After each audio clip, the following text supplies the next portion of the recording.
نبی پاک علیہ الصلوۃ والسلام نے صحابہ کرام کو یہ واقعہ سنایا کہ پرانے زمانے میں بنی اسرائیل میں ایک بزرگ تھے جن کا نام حضرت شمعون تھا، اور ان کی طویل واقعہ میں مختصر عرض کرتا ہوں کہ انہوں نے 1000 مہینے تک اس طرح عبادت کی کہ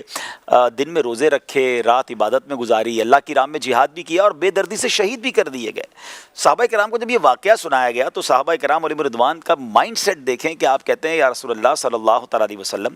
پچھلی قومیں تو ہم سے آگے بڑھ گئیں، ان کی عمریں ہی زیادہ تھی، 83 سال 4 مہینے یعنی 1000 منتھ انہوں نے روزے رکھے ہیں، ہم تو حضور اتنا جیتے بھی نہیں ہیں یا اتنی عمر بھی نہیں ہوتی ہے۔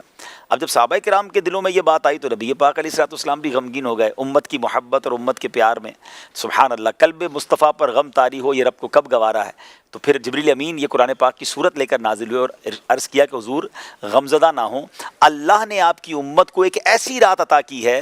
جو ہر سال عطا کی ہے، جو حضرت شمعون کی ان 1000 مہینوں کی عبادت سے زیادہ افضل ہے۔ ذرا ناظرین سوچئے، 83 سال 4 مہینے میں اور آپ آج کے بعد نہیں جی پائیں گے، اب میں سے کوئی جی بھی گیا تو کیا صحت اور کیا اس کے اندر ہمت ہوگی۔ 83 ایئرز کون روزے رکھ سکتا ہے مسلسل اور رات عبادت کر سکتا ہے؟ اٹ مینس کہ ایسا گولڈن چانس ہمیں دیا گیا، اور ایسا بھی نہیں کہ لائف میں ایک بار یہ رات دی ہے، ہر سال یہ رات دی ہے۔ اور نبی پاک نے تو اور آسان کر دیا کہ رمضان کے آخری عشرے کی 5 طاق راتوں میں سے ایک رات لیلۃ القدر ہے، صرف 5 راتوں کو ٹارگٹ کرنا ہے اور once in a lifetime محنت کر لے تو 83 سال 4 مہینے، اور پھر یہ بھی نہیں کہا کہ 1000 مہینوں کے برابر ہے، خیر من الف شہر، 1000 مہینوں سے بھی بہتر ہے۔ تو کتنا بہتر ہے وہ اللہ کی عطائیں جانے۔ تو ہمیں اس رات کو بہت زیادہ ٹارگٹ کرنا ہے۔ آج بھی